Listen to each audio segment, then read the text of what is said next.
Hello and welcome to my YouTube channel. My name is Jackson Holzberg Buckley, and today I'm going to be talking about the Enneagram. And specifically, I'm going to be talking about Enneagram Type 5, also known as the Observer or the Investigator. So I'll explain a bit about the Enneagram system. It's a personality system and how it works and what the archetypes mean. And then I'll talk about the type 5, which is my type in particular. And I'll talk about the type 5's unique struggles. All archetypes in this system have struggles. And I'll talk about strategies for how to overcome and transcend these struggles as a type 5. And I'll use examples from my personal life throughout because I use the Enneagram to make progress in my life, and I've really focused on and thought about this stuff. And I think I have a fair amount of wisdom that pertains to the Enneagram.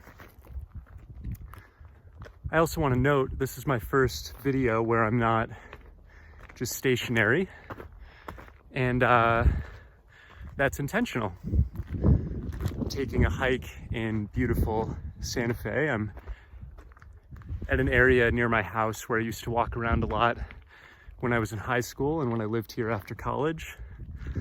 And I wanted to be mobile in this video because one thing that the type 5 can do in its negative state is become very stationary, very sedentary, and struggle with movement,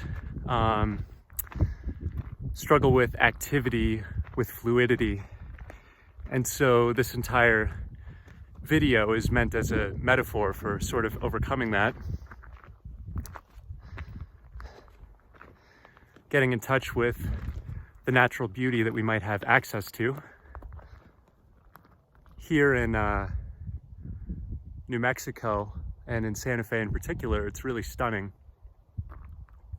Giving you a little pano here. Not able to enjoy it right now as much as we do usually because of the tremendous fires taking place on the west coast of the US, where some members of my family live. And you know, the smoke is of course reaching us here. It's even reached the eastern coast of the US. So yeah, we're not able to see as far, not able to see as many mountains as we typically would. I mean, it's really the first time in my life I can remember that I'm not able to see miles and miles in that direction. So it can be very saddening. I've been thinking about that a lot these days and what it might mean for my future, for my life choices, for other people in my generation, young people in general right now. So yeah, that's a note about the moment in which I'm recording this video. I also hope I don't trip, but I'll do my best to look at the camera as much as I can and not wipe out. So I want to start by talking about the Enneagram in general. I've always loved personality systems as a way of learning about people, learning about myself, and developing strategies for how to show up in and navigate the world. But for me, they have more or less utility. They're more or less deep, these personality systems.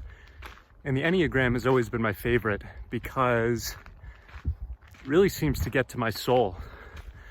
When I read the description of my exact type, which is a 5 with a wing 4, and I'll get into what that means, I really feel like who has been spying on my interior life.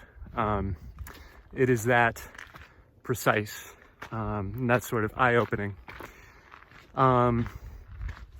Yeah, and the Enneagram also speaks about how all the types are interrelated and how we can use our knowledge of the Enneagram and of other types to facilitate our growth. And I think that's a really unique aspect of this system. So there are 9 personality types in the Enneagram. I may not remember them all exactly, but briefly I want to say type 1 is the perfectionist or the reformer. Type 2 is the helper. Type 3 is the achiever. Type 4 is the dreamer or the artist. Type 5, my type, is the investigator or the observer. Type 6 is the loyalist, a little shaky there. Type 7 is the adventurer or the sensualist or something like that, a little shaky there as well. By the way, not knowing these as a type 5 is evidence of progress, so I'll explain that in a bit.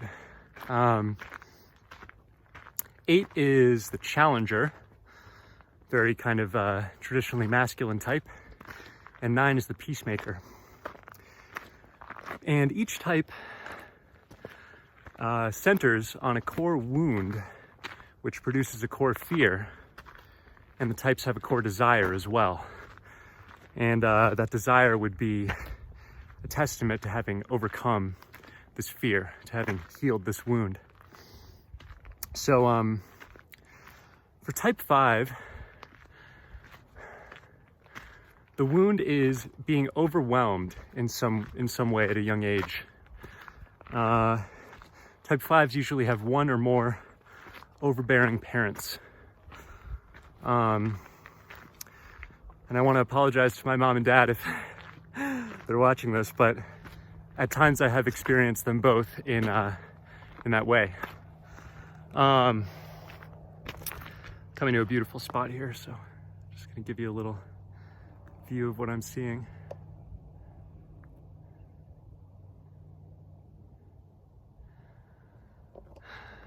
By the way, I'm wearing a mask on my chin right now, so if we run into anyone else, I'll pull it up as I pass them. They might hear some insights about the Enneagram as I approach. So at a young age, the type 5 feels overwhelmed by some force in the world, usually one or both parents.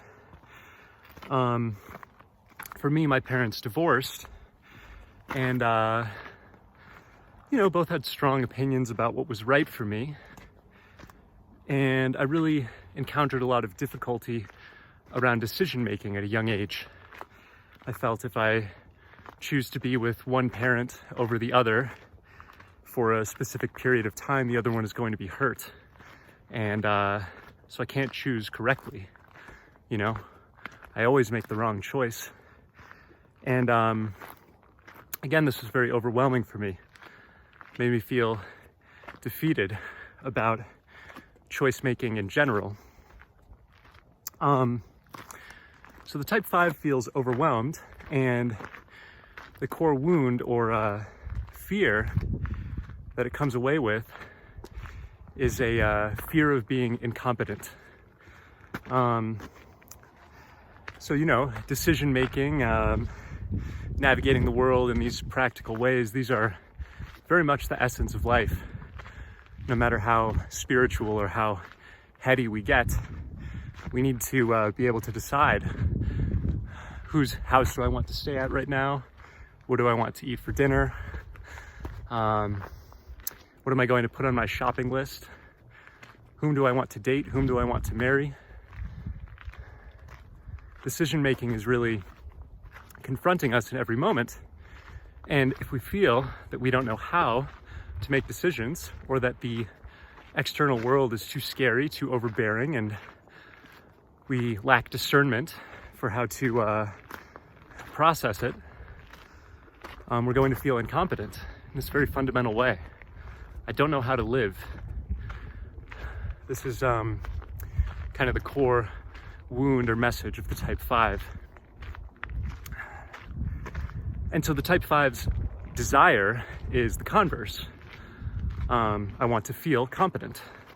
I want to feel like I have something to offer the world. I want to feel like I have a role. I want to feel like I belong. Even more specifically than that, I want to feel a sense of mastery, right? I want to feel that I am recognized as having achieved in some way. I can become actually a negative or debilitating thing. So I'll get into that in a moment. But really there's a belief that if I can only figure things out to a certain degree, if I can create a formula for how to proceed through life, that then I will feel competent.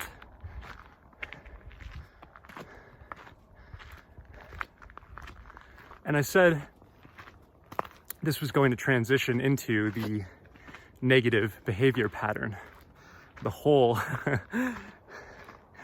the dark psychological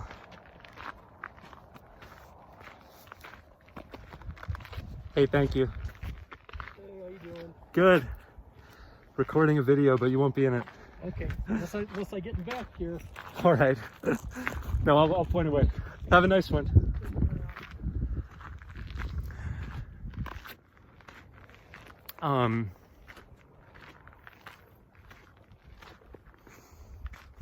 This ability to be fluid and spontaneous is very challenging for a 5 as well. So, yes, I was speaking about the dark attribute, the hole into which the type 5 can fall. And this has to do with needing to hoard knowledge. So I have this fundamental insecurity that I don't know how to live. Other people have somehow figured it out. They move through the world so fluidly, with such ease. And I, at this young age, incurred this belief system that there's a lack of knowledge in that regard for me. There's a void there, and I don't know how to do it. So what am I going to do? I'm going to gather more knowledge. I'm going to study. And so the type 5 becomes overly intellectual. If you've gone to college, you've probably encountered many of these people as professors. I'm gonna go this way rather than that, so I'm making a decision right now. This is a really stunning spot that I've come to.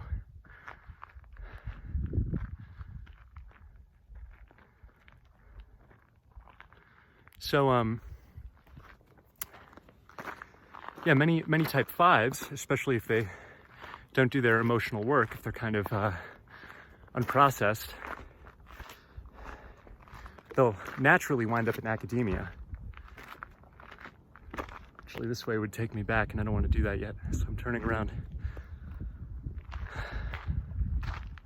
They'll naturally wind up in academia because academia is the space that encourages us to everlastingly acquire and distill knowledge, right?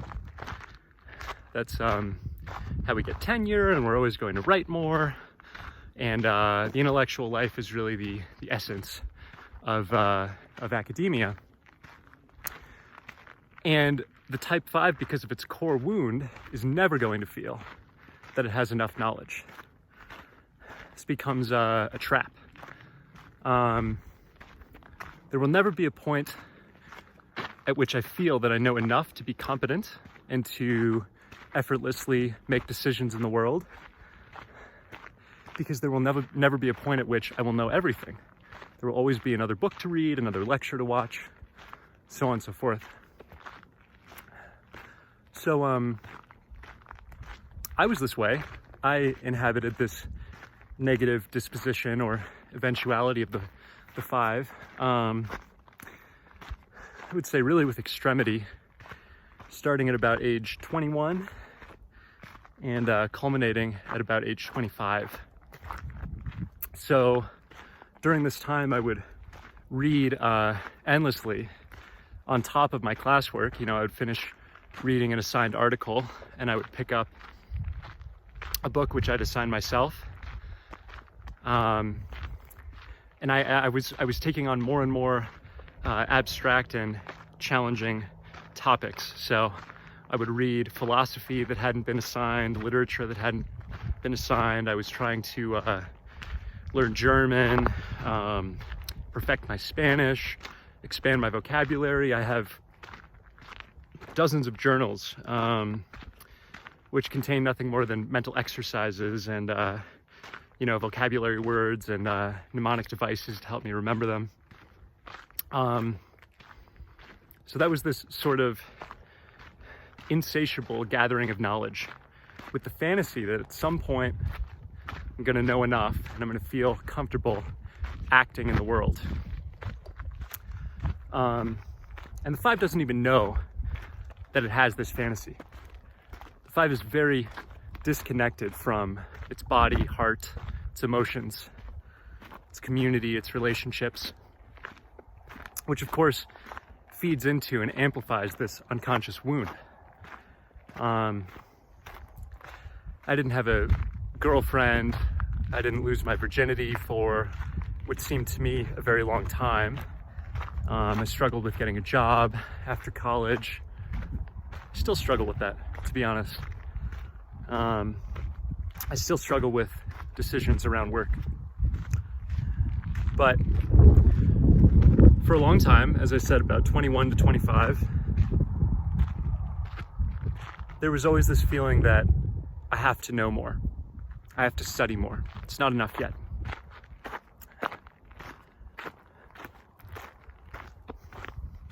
And so the 5 becomes very uncomfortable with spontaneity, with things like love, or going to a party, or hanging out with friends, or going on a hike, as I am now. How do I know that it's the right partner? Why go out to this party when I could, be reading literature instead? I could be getting ahead of my peers. I'm reading something they've never read. I'm really developing this advanced skill.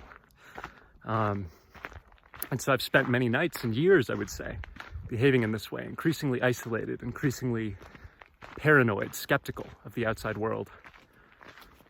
The 5 becomes very embittered. Feels like other people are stupid, right? I'm refining my intelligence to such a high degree. Why are others not behaving in this way? Why are they going out? Why are they partying? Why are they camping, traveling? All of these things that would be expansive for the 5's soul. And really, this is just a projection, right? I want to do what those other people are doing. I merely lack the courage to do it. And so I blame them and I disparage them. That's the 5 in the unhealthy state.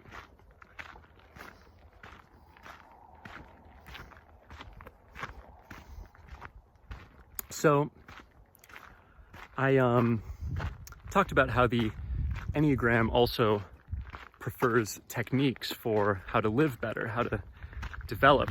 And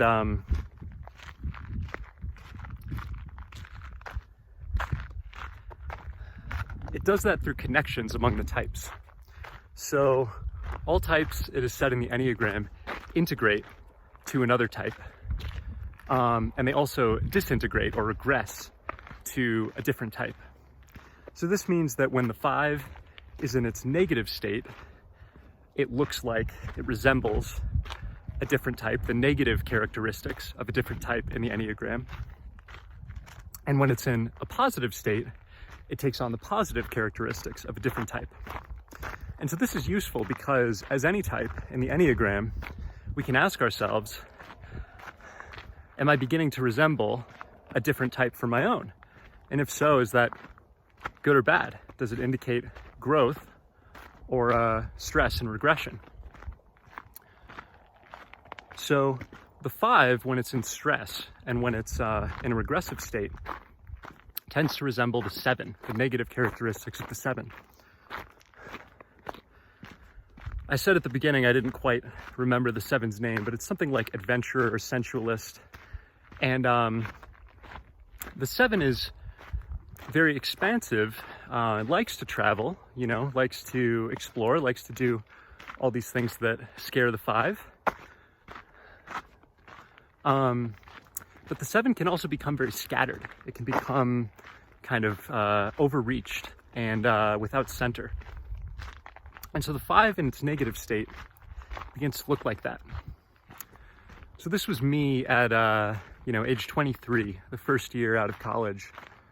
I didn't have a job. I applied to graduate school because 5 is going to seek out academia, not know what else to do. I guess I did have a job, but it wasn't a full-time job. I was kind of cursorily involved with the school. And I had all of these pursuits, you know, I was writing fiction, I was reading both literature and philosophy. I was trying to learn German. I was meditating, but it was not a spiritual meditation. It was meditation purely for the sake of discipline. Every day I would either run or rock climb, and I would alternate, you know, A, B, A, B, A, B every other day. So it was this very mechanical way of living that betrayed a lack of true purpose. I was just upkeeping these routines because I was terrified of living without them. And again, this lasted for several more years. I really had a crisis around age 25 and started to do things like therapy, then yoga, then cultivate a spiritual practice, become more comfortable with change. And so these begin to sketch out the trajectory of the more positive manifestation of type 5. When 5 integrates, when it achieves growth and self-understanding, it begins to look more like a healthy 8.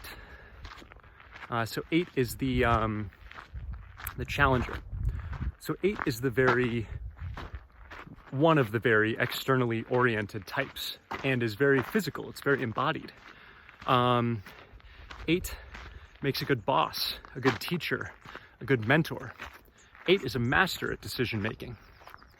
8 has the negative proclivities too of being bossy, cruel, challenging others in a way that really seeks to make them appear weak, to highlight their deficiencies.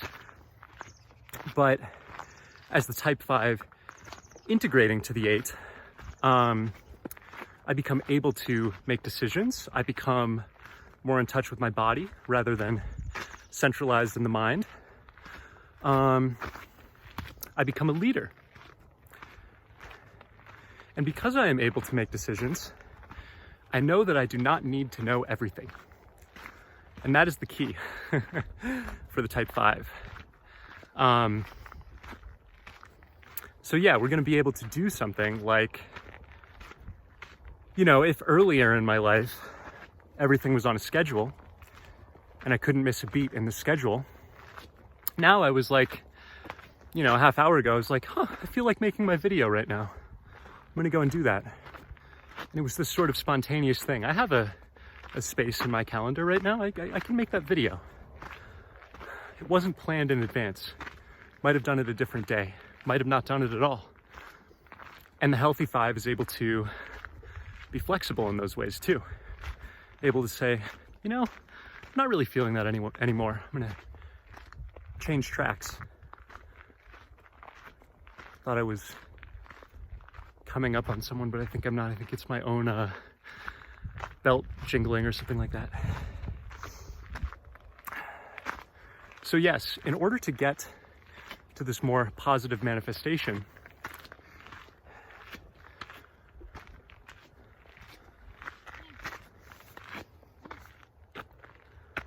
hello. You all right? What do you mean, just walking by you? Yeah. Yeah, I'm fine. Hey, buddy. Come here. What's this dog's name? Lulu? Lulu? Yeah, she's very friendly. She seems super cute. Hi, you filming yourself? I'm filming myself, so I won't film you. Have a good one.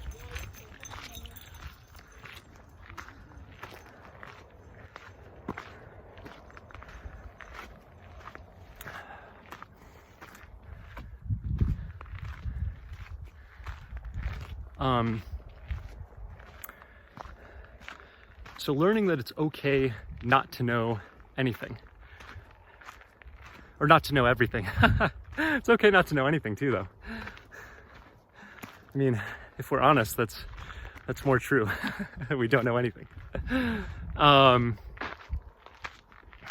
Yeah, this realization can actually come about as a sort of logical conclusion, right? I was talking about earlier, always needing to gather more information to feel ready to make a choice.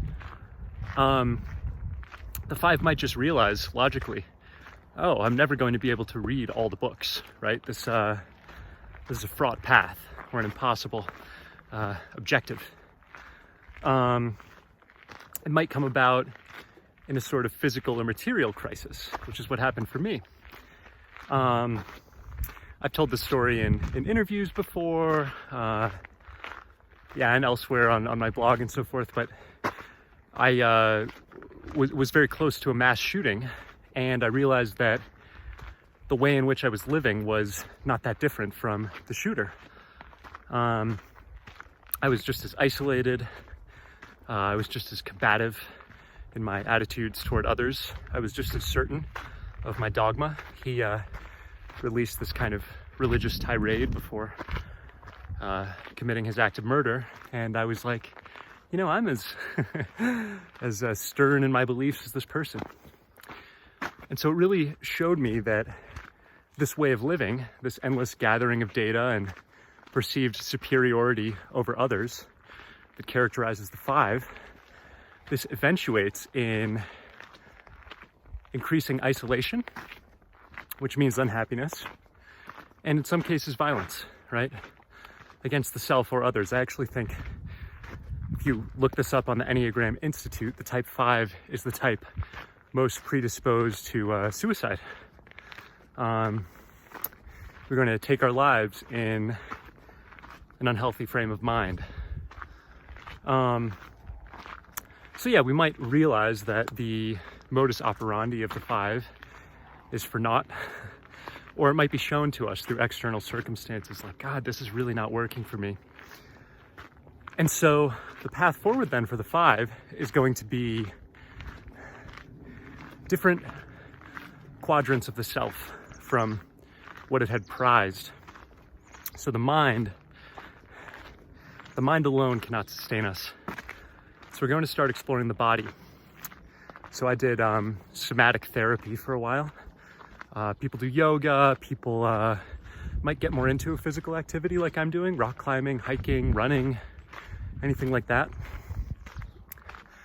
And as with me, you might have already been doing those things previously, but now you're doing them in a different way. Now you are running for the joy of running, not because it's on your schedule, or climbing because you like exploring the outdoors, not because you think you need to acquire some physique, right, in order to attract the opposite sex or same sex, depending on your orientation. So there comes to be an intrinsic focus, a different end goal, which is exploring the self, loving the self in simple ways. And from this, from a situation in the body, we get to know the heart as well. We start to emphasize relationships. Wow, I really want to know other people. I really want to build a foundation for myself, build a home. I really want to feel I belong somewhere. I really want the experience of supporting a partner, of having a family. We find that all these things are in the blood. And as we start to follow them, and as we de-emphasize the mind and more greatly acquaint ourselves with the body, the heart, so on and so forth, we realize that we don't know why these things are as they are, and that we don't need to know. I don't know why I love other people. I don't know why I need to give in particular ways and need to belong in particular ways. These are not things I'm going to intellectually map out, right? Root out, kind of nail. And with the ability to be in my heart and to make a decision from that place, paradoxically, I have the competence that the 5 never felt that it had. I can make a decision because I can follow my heart, and I don't need to gather any more data. This is powerful. This is showing up as a healthy manifestation of the 8, the leader, the master, the teacher, someone competent with a role in the world. I want to say too, in the negative manifestation, the 5's key word is avarice, hoarding, right? So I'm going to traffic in secrecy. I'm always acquiring more data. I'm always journaling, writing, compiling, composing. And I don't want to share it with anyone else because I want to have a leg up over them because I feel insecure. In the more positive manifestation, once we integrate, once we start to look like an 8, the word is detachment. Parallel words would be fluidity, spontaneity. Now I know that it's okay to share my gifts with the world, even if they're imperfect, right? There are many, many subjects I could stand to learn more about, but I feel comfortable making a video like this, making blog posts as I do on my site, and sharing knowledge in these ways, because I know that knowledge does not equate to my worth. I know that what I know is not who I am. I become based in something transcendent. This happens too naturally if we really follow and live in the body. I was talking about this with a friend last night. The body necessarily connects us to something which transcends the body. So one of the best ways I've found to locate this in your own body is to practice yoga.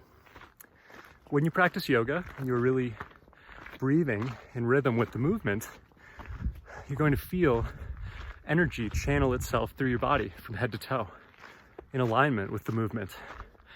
And this is going to tell you, I am a part of something so much greater than myself. We might call this spirit, soul, energy, as I have. Something so much greater than myself, which is never going to die. It is always there, and it is living through me. This too opens up the way for courage.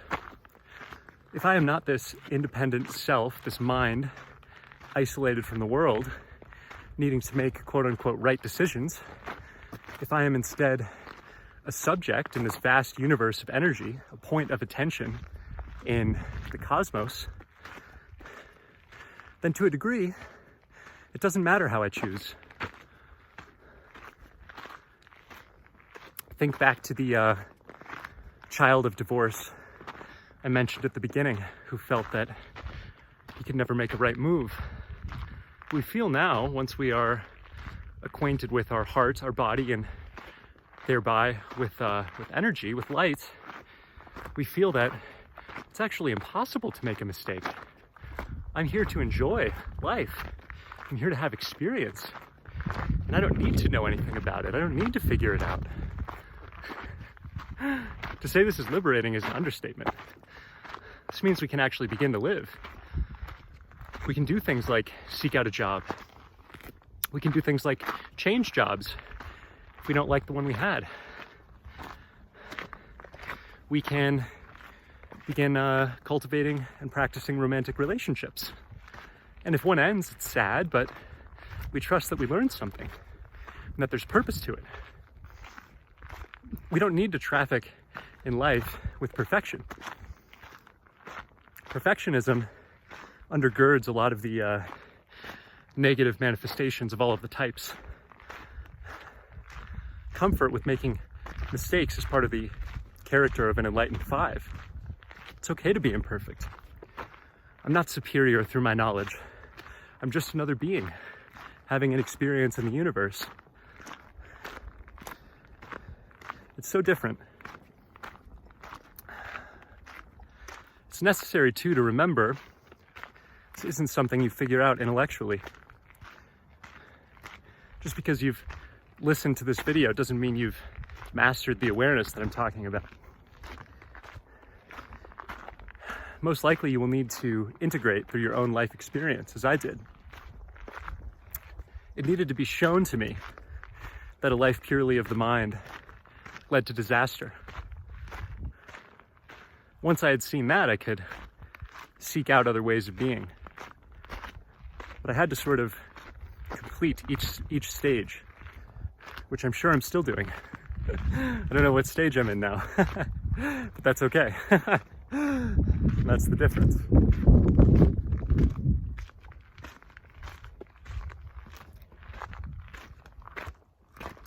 Kind of feeling this begin to wind down, but I wanted to share a couple more things about type 5 and about the Enneagram.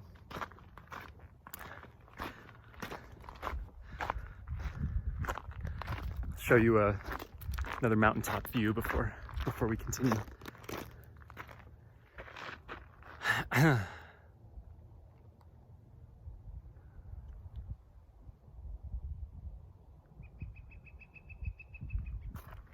It'd be really impressive if watching this video you had kind of mapped out the trail and know where I am with respect to where I started. I do, but just barely. So one is, I haven't seen this written anywhere or said in a video, but I would fancy that the type 5 is probably the type most frequently interested in the Enneagram. It gives me comfort to have a personality system with which to categorize myself. Helps me with this base feeling of needing templates by which to navigate the world. And I know for a fact there are many people who do not have this need. Most people I meet have no idea what their Enneagram type is, their astrological sign, their Myers-Briggs, any of this stuff. I learned about all of this voraciously because I needed to know. And similarly, I've noticed since I started thinking about the Enneagram, well, really since I started preparing for this video, that most spiritual teachers are type 5s. At least most spiritual teachers of the type I would be attracted to. It's an important caveat, right? So Eckhart Tolle, type 5. Deepak Chopra, type 5. Hamish Chodron, type 5. Many Buddhists be a type 5.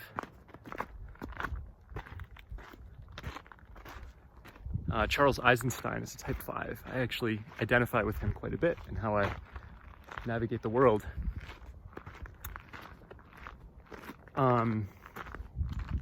Yeah, so it's interesting to think about sort of where people end up and why. I need to go a little farther down here. Unhealthy manifestation of type 5 can wind up in academia. Hold on one sec. Filming myself, not you. See ya.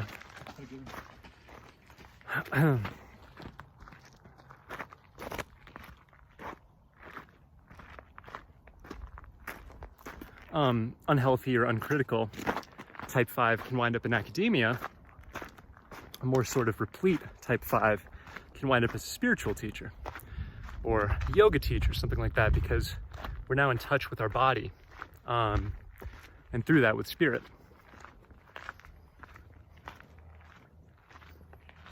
Come on.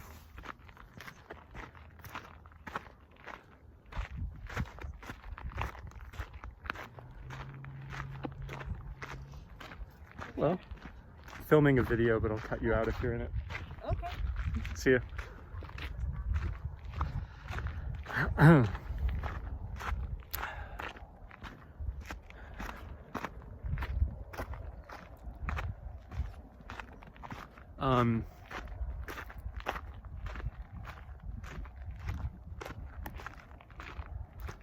Yeah, so a lot of spiritual teachers are type 5 because we carry this desire to categorize.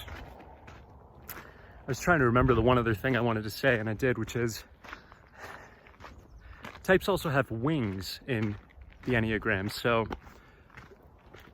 the whole system can be laid out in a sphere, and your type will have two other types adjacent to it. So the type 5 is next to 4 on the one side and 6 on the other.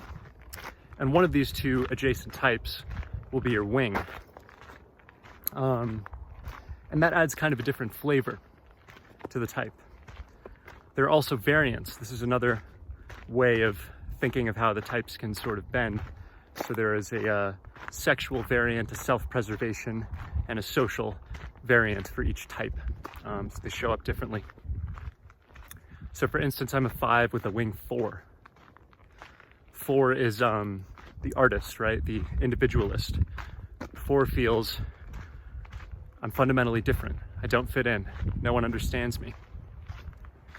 And so if I have that mix of attributes as a type 5, I'm going to be more individualistic and more artistic in how I show up.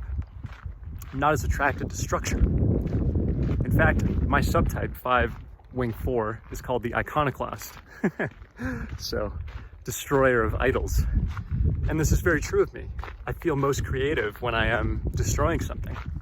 So, for that reason, I'm very attracted to paradox. I like to show the limits of systems. I like to show how conventional ways of doing things fundamentally leave out the larger picture. If I had the 6 wing, 6 is the loyalist, 6 likes to fit in, likes structure, I would probably be more drawn to things like academia, have less struggle with them. Because I would want to fit in and follow the rules in that way. So anyhow, all of this was a personal and simultaneously systemic or neutral exploration of the Enneagram system. And I hope you look into it if you found this video interesting, if you found it enlightening. Even the names of the types and their most brief descriptions tend to draw an identification out of us. The first time I looked at the names, actually, it's not true. I first identified as a peacemaker because I was caught between my two parents. But I've known I was a 5 for many years now.